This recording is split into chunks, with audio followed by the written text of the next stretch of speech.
Heavy spoilers for Loki episode 6, the finale. You have been warned. Okay, I'm going to give you a couple seconds to click away. Let's go. So the Loki finale. Oh my God. Hold on to your seats, like put a seatbelt on or something. We're going to put this down. As per usual, I have 4 points for you today in terms of what's happening with the relationship patterns in this episode. And I've already given a spoiler warning, so here we go. There is some intimacy with Loki and Sylvie. I have a lot of things to say about that.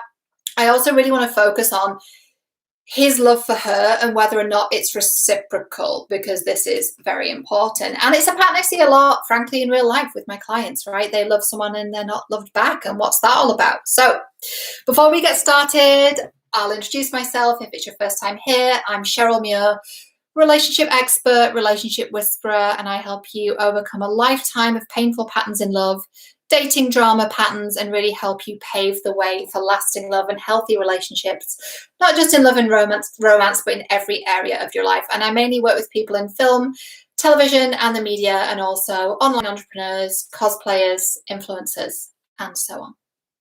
So, Loki episode 6. My first point about this is Loki's in love. Like, can we just take a moment? Can we just take a moment to remember this character in the Avengers in 2012 or in Thor in 2011, 2010, I think it was released?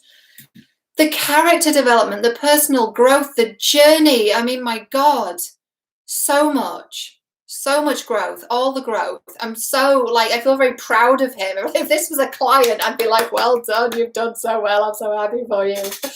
So he's in love. How do we know he's in love? Correction, actually. He's not in love. He loves her. Being in love and loving someone, I think, are actually two different things. Being in love is more like infatuation, and it's not actually love at all. Loving someone is very different. I'm going to share with you what Loki said about love and why I believe he really loves her. Before we do that, I'm going to be a little bit self-indulgent and give you my definition of love, which no one's ever asked for, ever in my life. I do a lot of podcast interviews. I was on a podcast this morning and was asked some questions I've never been asked before. But one question I've never, ever been asked in an interview, ever, no one's ever said, hey, Cheryl, what's your definition of love? So no one's asked. So because no one's asked for it, I'm going to tell you. I was just thinking about this the other day. I was cooking my lunch. I was thinking, what's my definition of love? This is what I do. My definition of love is wanting the other person to be okay. Wanting them to be okay, wanting them to be safe and happy and well. And that sentiment, that wish for them survives and supersedes the relationship. What do I mean in non-lawyer speak? It means that if the relationship breaks down, if the relationship ends, or let's say it's a friendship, you're not friends anymore, I'm not going to, in the immortal words of a certain Destiny's Child song that I was obsessed with when I was 15, because I was going through a really hard time, I'm not going to dish you on the internet. I'm not going to get online and talk shit about you, because I love you and I'm always going to love you. And even if we break up or we're not in a friendship anymore, life happens, I want you to be okay. That to me is love. Now, imagine my surprise when Loki pretty much says this. So I'm going to take you through a couple lines of dialogue and then I'm going to analyze the fuck out of it, because that's what I do. Sylvie says, so has this whole thing been a con? For those of you that don't speak British slang, it basically means, has this whole thing been false? Has it been a lie? And he says, that's what you think of me? Evil Loki's master plan comes together. And he has his hand on his heart. I almost cried at this point, possibly because I'm at the point in my cycle where I kind of have PMS and I'm very emotional. But it was very emotional. He's like, that's what you think of me? That you think like I'm going to betray? No, that's not who I am anymore. Don't you know this about me by now? That kind of vibe. Like, he was really, really hurt by that. Like, evil Loki's master plan comes together. He's not evil Loki anymore, right? And she says, why aren't we seeing this the same way? He replies, because you can't trust and I can't be trusted. Brilliant writing. Chef's kiss, as the kids say. Fucking brilliant writing. Profound. Then Sylvie's fighting him. He says, Sylvie, stop. I might cry when I say this bit. I don't want a throne. I just want you to be okay. I fucking can't. That's so beautiful. That's love. All this stuff that I've wanted that's external, it doesn't matter. What matters is that you're okay. I don't want a throne. I just want you to be okay. I don't want to fight you anymore. I just want you to be okay. Oh my God. When I was watching this line of dialogue, there's a break between the sentences when he says, I don't want a throne. And I'm like, is he going to say, I just want you? I thought he was going to say, I just want you. He says, I just want you to be okay. And I'm like, that's even better. Like, that's so beautiful. And then, spoiler, he kisses her. I'm like, is he going to kiss her? Oh my God, she kisses him actually. I'm like, they kissed. Oh my God. Never been so excited for an on-screen kiss in my entire life. They kiss. Beautiful, right? So we know that he loves her. He has loved her. He wants her to be okay. All this stuff that he's worried about, he's not worried about it anymore. I'm not worried about the titles and the bullshit. I want you to be okay. None of it matters. I want you to be okay. That's love. So we've covered point number 1, Loki's in love. Point number 2, Sylvie's betrayal. Does she love him?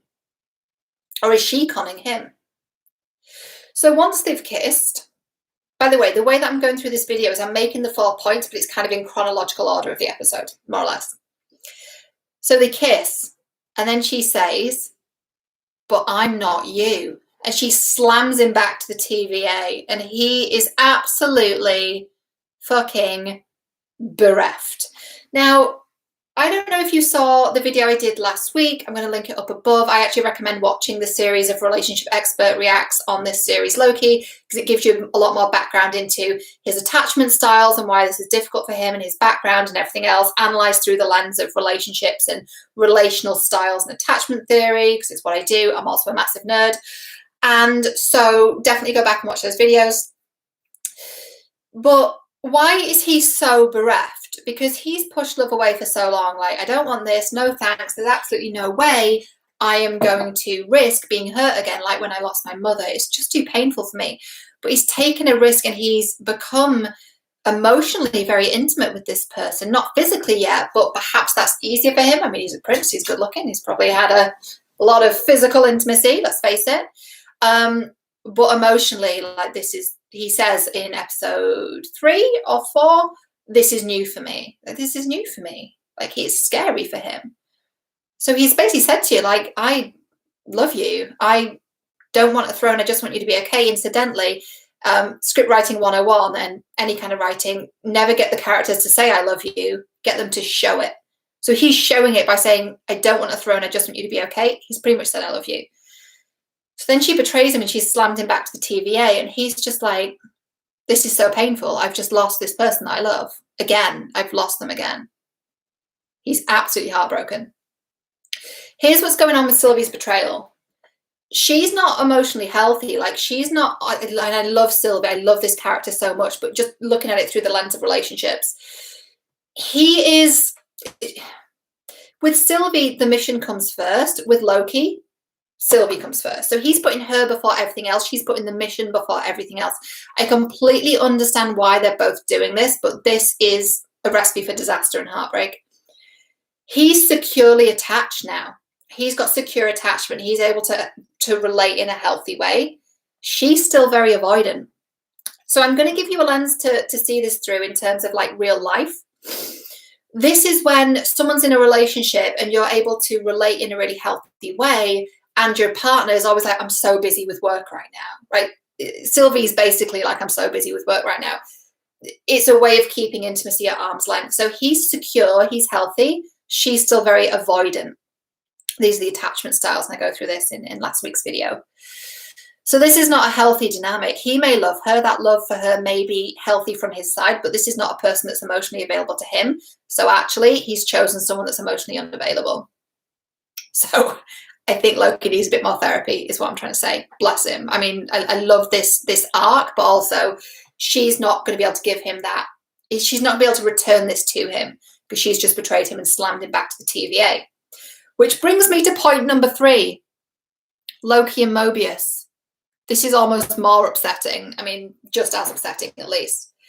So he's lost Sylvie. Sylvie's betrayed him. Incidentally, I don't think this was a massive betrayal of Loki, as in she wants to cross him. It's just like for her, the mission comes first. And I understand this has been her mission her whole life. She's got to finish the job. I'm a driven woman. I get it. So he's lost Sylvie, though, in this moment, right? He's back at the TVA. He's like running pretty much through the halls to find Mobius. Like, I've got to let Mobius know what's going on. So Mobius, of course, came back from the void in episode 5, and he's back at the TVA. So Loki's running around going, the shit's just hit the fan. Here's what's happened. And then, oh, God, this is going to make me cry. Mobius says, okay, wait, slow down. And I'm like, okay, he's just going to be like, Loki, what's going on? Talk to me, tell me, right? He's going to talk about like the Ragnarok salad or something. No. Oh, he's going to make me cry. He says, you're an analyst, right? Like, who are you? What's your name? And it just dawns on him that he's lost Mobius as well. Oh my God. This guy has got trauma on top of trauma. So Sylvie's just betrayed him. He doesn't know how to reach her. She's gone. And maybe she's gone forever because she's in a completely different timeline now. Maybe their paths won't cross. Who knows? But he's now lost Mobius. Mobius is here, but Mobius doesn't know who he is. He's got slammed back to the TVA in a completely different timeline, it seems, because it's a timeline where Mobius and Loki have never met. So all that bond, all that friendship, the hug last week, goodbye, my friend. He said goodbye, my friend, last week. Isn't it ironic that he's met Mobius again, but they're no longer friends because Mobius doesn't know who he is? Can you imagine how heartbreaking that is? Like, the first person that's your true friend, you have to say goodbye to them, and then you see them and you're reunited and they don't know who you are. So that film, 50 First Dates, do you remember it from years ago, like 15 years ago? Yeah, like it's like if they had amnesia or something, they don't remember you. Yeah, you're an analyst, right? Who are you? What's your name? And he's like, oh my God, there's like a close-up on him of just this realization. He's lost Sylvie, he's lost Mobius. He's lost the reality he knew, that the only thing that was constant was this new reality of the TVA. And even that was very traumatic and difficult to adjust to.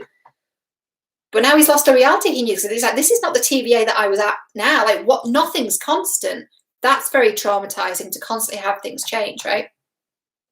I feel so sorry for this guy. I know he is a fictional character, but I think because we've known this character for such a long time and he's portrayed so brilliantly, you can't help but feel for this guy. This guy's he's not a villain anymore. Like, he's just like, oh my God, my heart goes out to him, really. It's just devastating. I've said it before and I'll say it again. Loki needs a therapist and a hug and a good cup of tea. Maybe not in that order. I just want to put the kettle on and to be like, I'm just going to put the kettle on for you. Like, it's going to be fine. We're going to sort it out. Like, oh my God.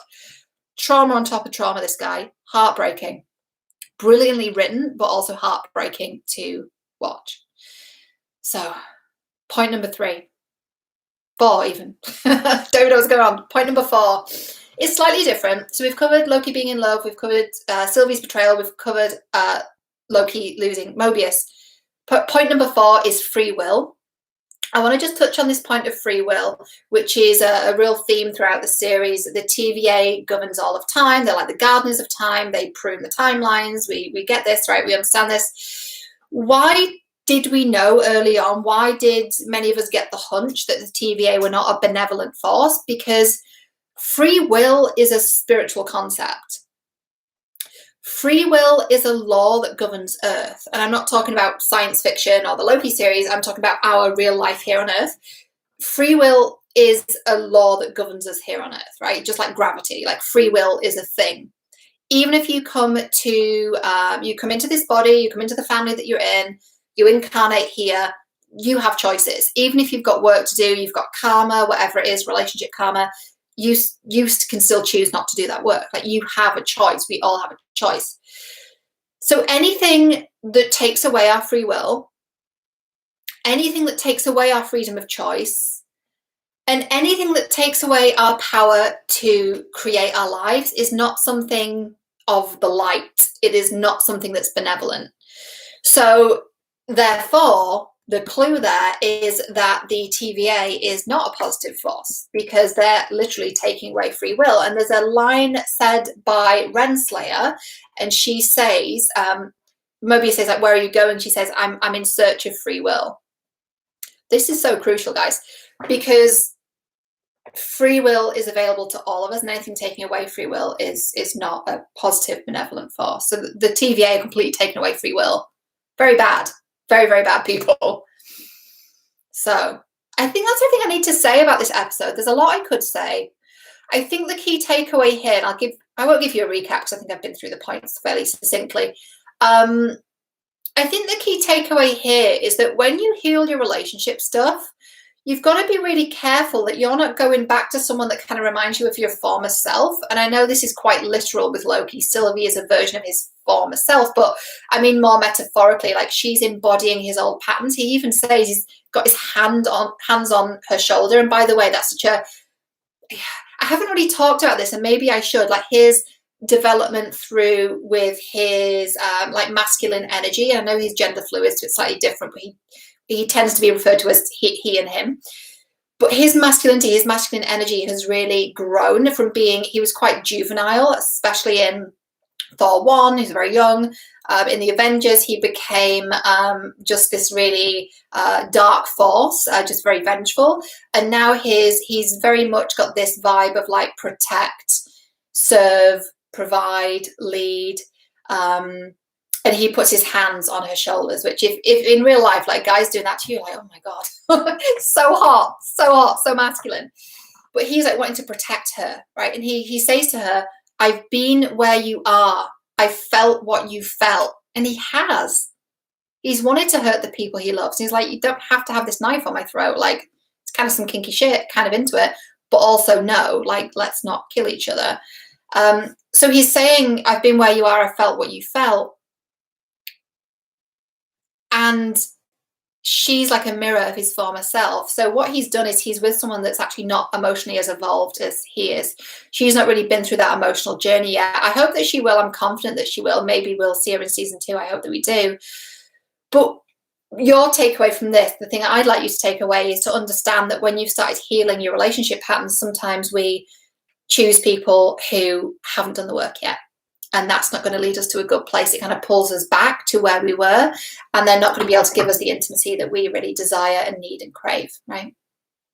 Also, final point, can we also just address the fact that when he says, I don't want a throne, I just want you to be okay, that is some king shit. That is some king energy. That's like big king energy, if you like. I'm like, give this man a crown. Give him a crown. I don't want a throne, I just want you to be okay. Isn't there something that Thor says to Loki in either Thor 1 or Thor the Dark World? Someone please let me know in the comments if I'm quoting the right movie, I forget. But Thor says something to Loki like, do you think you're better than them? Like better than the humans, the Midgardians? You're like, well, yeah. #obs. Yeah, I think I'm better than the humans. And he says something like, then brother, you missed the point of ruling. So he wasn't fit to be a king. Ironically, now he is. He's got some real king energy, right? But ironically, now he's like, I don't want a throne. But he's actually a great leader and a great ruler now. I'd love to see this version of him become king. I think we have to see that. I think we need a version of him where he's a real leader. So yeah, that is some king energy. I don't want a throne. I just want you to be okay. I'm going to protect and provide and serve. Not because I want to be a ruler, because I want to do the right thing. I think actually this version of Loki would make a tremendous king of Asgard. I don't know if Asgard even exists in this reality or how that even works now with the multiverse of madness. There's a lot to take in. There's other people on YouTube for that. I'm not going to break down the multiverse and the Doctor Strange and everything. It's like way outside of my wheelhouse. But yeah, this Loki could be a king. A very good one, I think. So anyway, that is the last episode of Relationship Expert Reacts on Loki. But I will be doing more of these on other topics. I also have a private screening link for a film that is about unhealthy relationships. And I hopefully will be interviewing the director there. Let me know what else you'd like to see me react to. I'd like to do things that are trending, that are being screened now, because that feels like it's really topical and people are engaged. It's not something random from years ago. So yeah, let me know if there's any series coming out, there's anything on Netflix that is really well known and popular and people are talking about. I'll keep an eye out too, because I want to keep doing this. I think it's fun. I think when we can have a look at these movies and TV series, even though they're entertaining, we can take it as an opportunity to learn more about ourselves. And isn't that what good art does anyway? Good art is meant to comfort the disturbed and disturb the comfortable. So there we go. All right, that's all from me. I hope you enjoyed this episode. Please let me know what you think in the comments below. Let me know what you took away from this video and from the episode. I love hearing from you.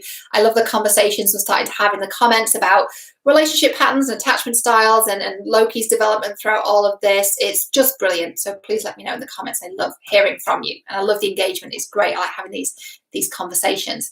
If you want to find me at various places on the internet, I'm on Instagram and Twitter. My handle's there at Cheryl J. Muir. I'm obviously here on YouTube. Subscribe, ring the bell, all that good stuff.